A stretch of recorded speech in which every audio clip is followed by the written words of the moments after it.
தந்தை மகன் தூயாவியாரின் பெயராலே ஆமென். இயேசுவில் பிரியமான சகோதர சகோதரிகளே, பாஸ்கா காலத்திலே அதுவும் இந்த 5ஆம் வார இந்த திங்கட்கிழமையிலே தாயாம் திரு அவை புனித ஜூலியானா என்ற புனிதரை நினைவு கூறுகின்றது. இவள் தன்னுடைய வாழ்நாளிலே கார்த்தேஜ் நகரிலே மிகச்சிறந்த ஒரு புனிதையாக தன் வாழ்நாளிலே அடிமையாக வியாபாரிக்கு விற்கப்பட்டாலும் அங்கு அரசனுடைய பல்வேறு விதமான இன்னல்கள் கொடூரத்துக்கு ஆளாக்கப்படுகின்றால் கிறிஸ்துவை நான் அன்பு செய்வேன், கிறிஸ்துவை நான் முழுமனதோடு ஏற்றுக்கொள்வேன், வேற எந்த தெய்வத்தையும் நான் வணங்க மாட்டேன் என்று ஒரு ஆணித்தரமாக தன்னுடைய வாழ்நாளிலே இந்த புனித ஜூலியானா கடவுளை நம்பியவளாக, கடவுளுக்கு தன்னை அர்ப்பணிப்பவளாக வாழ்ந்திருக்கின்றாள். இன்றைய நாளிலே மே மாதத்துடைய இந்த 4ஆம் நாளிலே இந்த தமிழகத்திலே நல்ல ஒரு தேர்தல் முடிவு வரும் என்று எல்லோரும் இன்றைக்கு காத்து கொண்டிருக்கின்றார்கள்.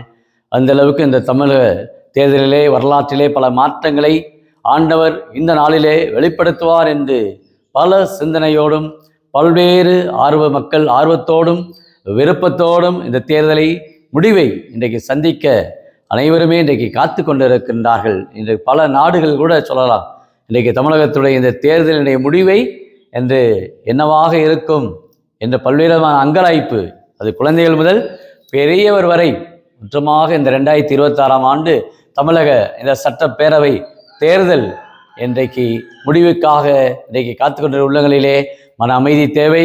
இல்லை, குறிப்பாக இளைஞர்கள் தங்களுடைய இந்த முடிவை எது வந்தாலும் தங்களுடைய வாழ்நாளிலே ஏற்றுக்கொள்ளக்கூடிய மனப்பக்குவம் நிச்சயமாக ஒவ்வொருவருக்குமே தேவை என்பதை இந்த நாளிலே உங்கள் மத்தியிலே நான் கூறிக்கொள்ளுகின்றேன்.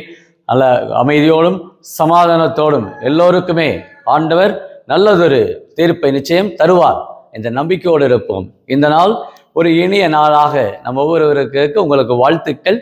இன்றைய நற்செய்தியை நாம் பார்க்கிற பொழுது ஆண்டவர் அருமையாக நமக்கு இன்றைக்கு சொல்லுகின்றார், என் மீது அன்பு கொள்பவர் என்ற வாழ்நாளிலே தந்தையினுடைய மீது அன்பு கொள்வார், என் கட்டளையை ஏற்று கடைபிடிப்பவர் என் மீது அன்பு கொள்ளுகின்றார், நானும் அவர் மீது அன்பு கொண்டவருக்கு என்னை வெளிப்படுத்துவேன் என்று சொல்லுகிறார். ஆக கட்டளைகளை கடைபிடித்து வாழ்வது அதுவே நாம் அன்பு செய்வதனுடைய ஒரு பிரதானமாக இருக்கிறது, ஒரு அடையாளமாக இருக்கிறது. இன்றைக்கு சாதாரணமாக குடும்பத்திலே தந்தையாக இருக்கட்டும், தாயாக இருக்கட்டும், என்னுடைய வார்த்தையை இந்த இல்லத்திலே கேட்பவர்கள் என்னை நீங்கள் அன்பு செய்கிறீர்கள் என்று நிதானமாக சொல்லுகின்றார். வார்த்தையை புறக்கணித்து விட்டால் அங்கு மதிப்பில்லை, அங்கு உறவு இல்லை, அங்கு அன்பு இல்லை. இதுதான் இன்றைக்கு குடும்பத்தில் நான் பார்க்கிறோம். யார் பேச்சை கேட்பதே? தந்தையுடைய பேச்சை கேட்பதா அல்லது தாயுடைய பேச்சை கேட்பதா? சில வேளைகளோட ஒரு அந்த அன்பிற்கான ஒரு போராட்டம் இன்றைக்கு ஒவ்வொரு குடும்பத்திலும் இன்றைக்கு கணவர் சொல்வதை கேட்பதா, மனைவி சொல்வதை கேட்பதா, அல்லது பிள்ளைகள் சொல்வதை கேட்பதா? அன்புக்கான ஒரு பாச போராட்டம் ஒவ்வொரு குடும்பத்திலுமே எனக்கு இருக்கிறது. அதான் ஆண்டவர் சொல்லுகிறார், கட்டளைகளை கடைபிடிப்பது அது கடவுளை அன்பு செய்வது, அது கடவுளையே நாம் ஏற்றுக்கொள்வது, என்னை அனுப்பினவரையே நீங்கள் ஏற்றுக்கொள்ளுகிறீர்கள் என்ற ஒரு உயர்ந்த ஒரு நம்பிக்கையை ஆண்டவரை நாம் ஒவ்வொரு கொடுக்கின்றார். எத்தகைய ஒரு நம்பிக்கையோடு நாம் ஆண்டவரிடத்திலே நம்ம வெளிப்படுத்துகிறோம்.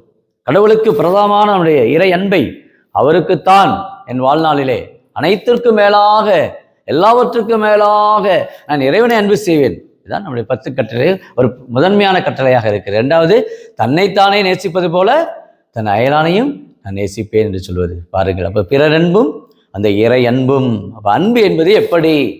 அவருடைய 1 கொரிந்தியர் 13ஆம் அதிகாரத்திலே அன்பு எப்படிப்பட்டது என்ற பல பரிமாணங்களோடு சொல்கிறார். அன்பு தன்னலத்தை நாடாது, அன்பு பொறாமைப்படாது, அன்பு இழிவானதை செய்யாது என்ற பல கோணங்களிலே இந்த 13ஆம் அதிகாரத்தை அன்பை பற்றி சொல்லுகின்றார். ஆக இன்றைக்கு அன்பை அன்பாக இன்றைக்கு வாழ முடிகிறதா? அன்பை புரிந்து கொள்ள முடிகிறதா? இதுதான் அன்பா?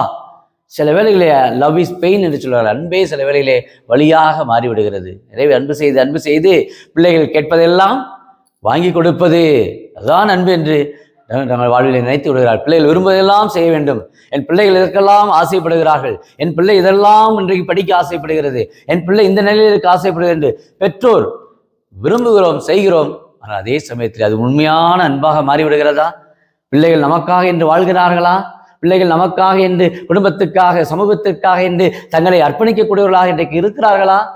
அதுதான் இன்றைக்கு கிடையாது. அது ஆண்டவர் சொல்கிறார், என் கட்டளைகளை கடைப்பிடிப்பவர் என் மீது அன்பு கொண்டுள்ளார், நானும் அவர் மீது அன்பு கொண்டுள்ளேன், தந்தையும் அவருக்கு மீது அன்பு கொண்டுள்ளார் என்று அது வெளிப்படுத்துவார் என்பதை சொல்லுகின்றார். பாருங்கள், தந்தையுடைய அன்பு, பிறருடைய அன்பு, கடவுளுடைய அன்பு மேலானது. இந்த உலகத்தில் இருக்க இந்த அன்பையோட எல்லாம் எல்லாவற்றுக்கும் மேலானது அந்த இறை அன்பு.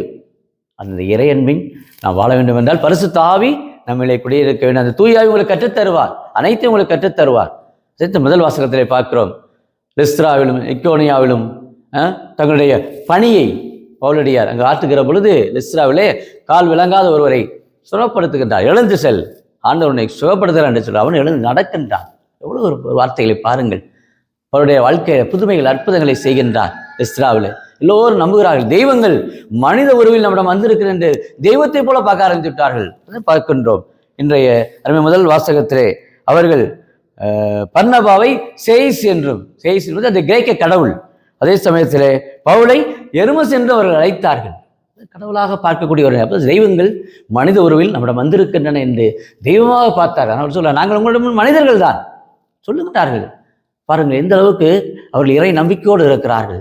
பவுலடியார் அவருடைய பணிகள், பவுலும் பர்னபாவும் அந்த அளவுக்கு துணிச்சலோடு, நாங்கள் உங்களோடு தான் இருக்கிறோம், நாங்கள் உங்களை போன்ற மனிதர்கள் தான், ஆனால் கடவுள் எங்களுக்கு வெளிப்படுத்தி இருக்கிறார், அத்தை ஒரு அன்பை கொடுத்திருக்கிறார்.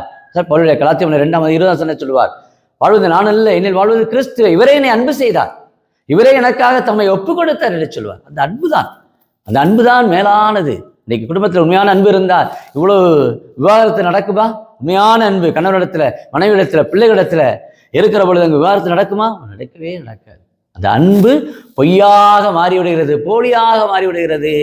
ஒரு காலத்திலே அன்பு செய்தவர்கள் ஒரு காலத்தில் வெறுப்பாகி விடுகிறார்கள், ஒரு காலத்தில் வெறுப்போடு வாழ்ந்தவர்கள் ஒரு காலத்தில் அன்போடு வாழ்கிறார்கள். இதுதான் வாழ்க்கை, அன்புக்கான போராட்டம். எது முழுமையான அன்பு, எது ஒரு நிறைவான அன்பு புரியவில்லை. அன்பு என்பது ஒரு மறைபொருளாக இருக்கிறது. இந்த குடும்பத்தில் ஆண்டவரிடத்தில் ஒப்பு கொடுப்போமா, ஜெபிப்போமா. அன்பை நிறைவா உண்மை போற்றுகிறோம், உண்மை வாழ்த்துகிறோம், உண்மை ஆராதிக்கிறோம். இந்த நாளில் உண்மை கருத்தில் ஜூலியானா வாழ்ந்தது போல, இறையன்பே பிரதானம் என்று வாழ்ந்தது போல அன்றாட வாழ்க்கையிலே நாங்கள் என்று உங்களுடைய அன்பு பிள்ளைகளாக, அன்பு சமூகமாக உங்களுடைய அன்பை நாங்கள் என்னாலும் பறைசாற்ற, உங்களுடைய கிருபை மேலான கொடைகளையும் உங்களுடைய கட்டளையில் நாங்கள் கருத்தாய் கடைபிடிக்க எங்களுக்கு தேவையான ஆற்றலும் வல்லமையும் கருவையும் இந்த யூடியூப்ல ஜீவிக்கிற அநேக குடும்பத்தாரினை நாங்கள் ஒப்புக் கொடுக்கிற பல்வேறு தேவைகள், அரசியல் மாற்றங்கள், பல்வேறு தேவைகள் அனைத்திலுமாய் உங்களுடைய அருட்கம் ஒவ்வொருவரையும் வழிநடத்தும்படியாக, ஒவ்வொருவரையும் காக்கும்படியாக நீரே எங்கள் ஆண்டவர், நீரே எங்கள் இரட்சகர் என்பதை நாங்கள் அறிந்து செயல்பட எங்களுக்கு தேவையான உங்களுடைய அன்பு வார்த்தைகளை நாங்கள் வாழ்வாக்க, கட்டளைகளை கடைபிடிக்க, நெறிமுறைகளை கடைபிடித்து உன்னதமான வாழ்க்கை வாழ உங்களுடைய கிருபையை, உங்களுடைய ஆசீர்வாதங்களை எங்கள் ஒவ்வொருவருக்கும், ஒவ்வொரு குடும்பத்தாருக்குமே இந்த மே மாதத்திலே அன்னை மரியாளுக்கு ஒப்புக் கொடுக்கப்பட்ட பிள்ளைகளாக ஜெபமாலை ஜெபிக்க, அருள் வாழ்வில் வளர, ஆலயத்திற்கு வர தேவையான எல்லா கிருபையும் ஆசீர்வாதம், உடல் உள்ள சுகமும் ஒவ்வொருவருக்கும் கெடுக்கும்படி கிறிஸ்து வழியாக உம்மை மன்றாடுகிறோம். ஆமென்.